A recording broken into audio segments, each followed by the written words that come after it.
In today's video, I'll show you guys how to counter 65 cards using only the Fisherman.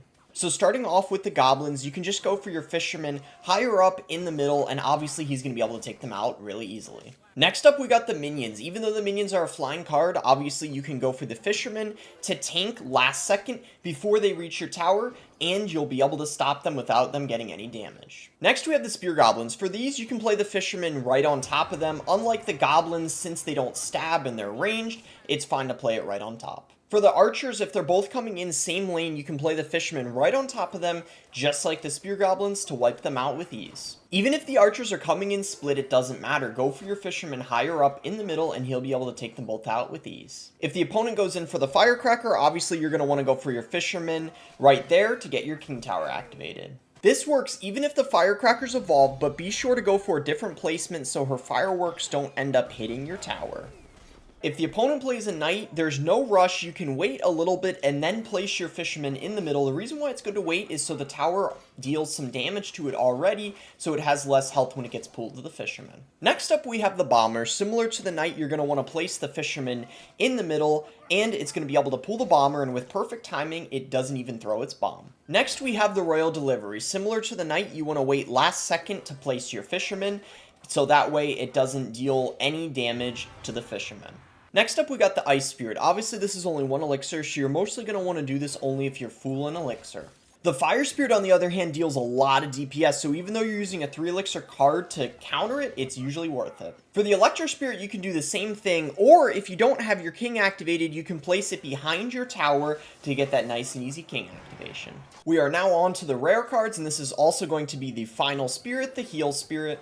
Even if the battle ram is coming in charging, you can fully counter it by going for your Fisherman in the middle, because it's going to pull the battle ram towards the middle. Both your towers will start attacking it, and then the barbarians don't get anywhere near your tower. For the musketeer, you can play the Fisherman right on top of her if you want, or you can play the Fisherman in the center. Both ways work, but pulling to the center is a little bit better. For the flying machine, just play the Fisherman last second before it latches on your tower, and that'll be more than enough to tank that flying machine. For the Goblin Brawler, just play your Fisherman in the middle like you did for the Musk, and it'll take him out easily.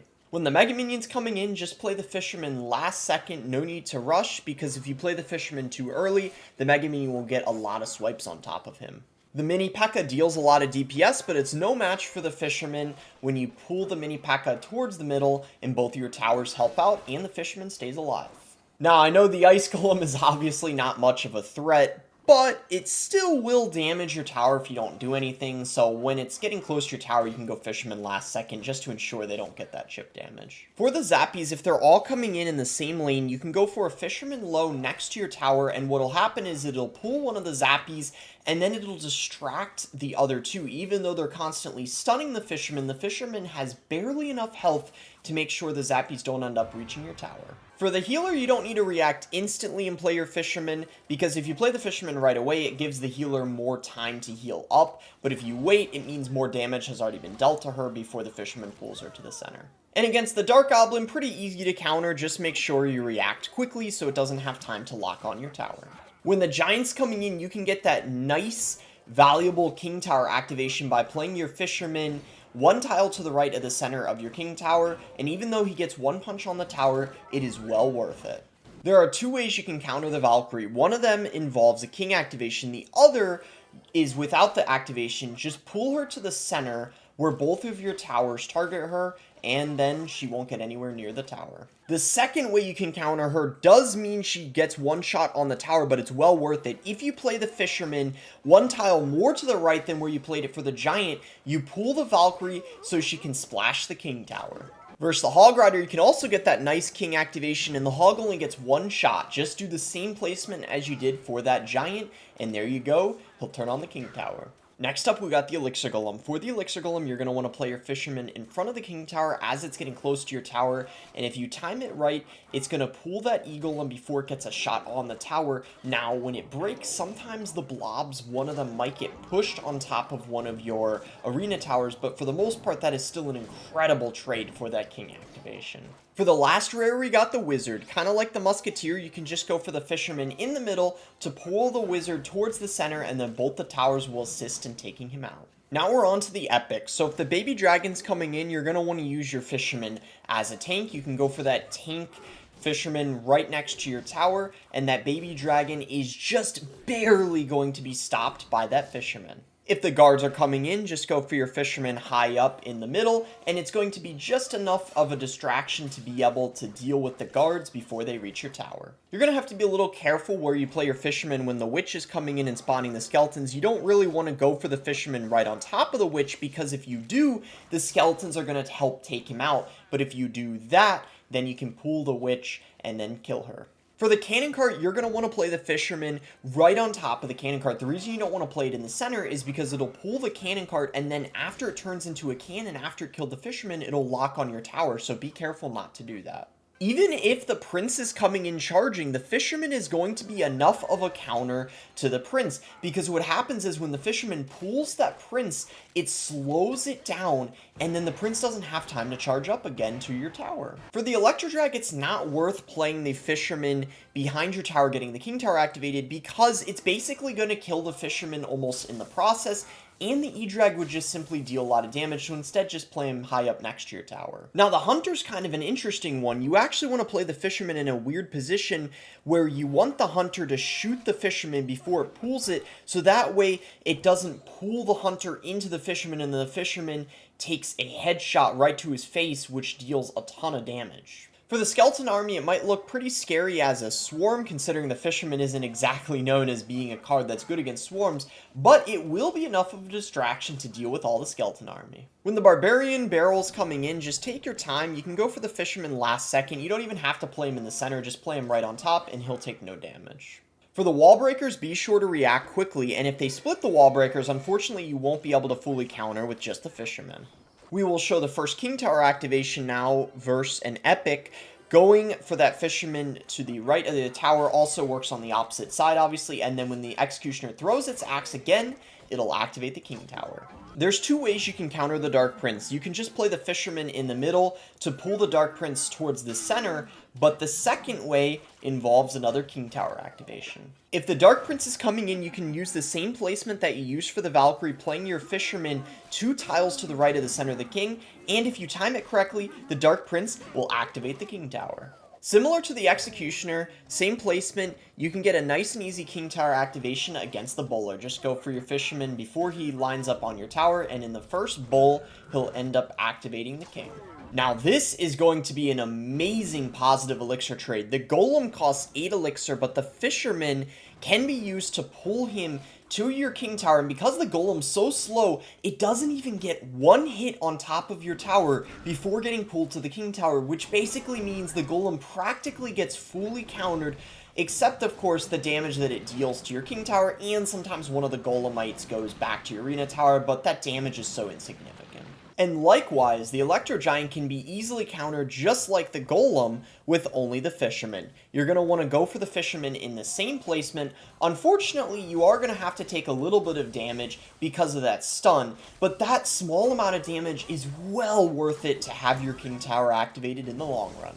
A lot of people don't know this, but you can actually fully counter the P.E.K.K.A. with the Fisherman, and the P.E.K.K.A. doesn't even get one shot on top of the tower if you play it within this position. The P.E.K.K.A. kills the Fisherman, and then it actually activates the King Tower. That is such a good positive elixir trade for King Tower activation. And lastly, for the epics, we have the Giant Skeleton. Once again, you can go for the Fisherman in front of your King Tower. The Giant Skeleton will only get one shot on your tower, and the bomb that the Giant Skeleton drops barely misses your arena tower, which you're about to see, and it'll only hit your King Tower.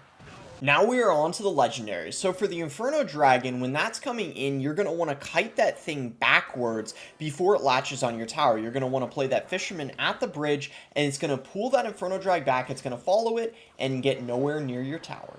When the bandit's coming in, go for your Fisherman in the middle, and what it'll do is it'll pull that bandit right to the center, and it actually cancels out her dash. The Sparky looks pretty intimidating, but the Fisherman can fully counter it with the correct placement and timing. If you pull the Sparky towards the middle, it slows that Sparky down and it doesn't have enough time to charge up for another shot.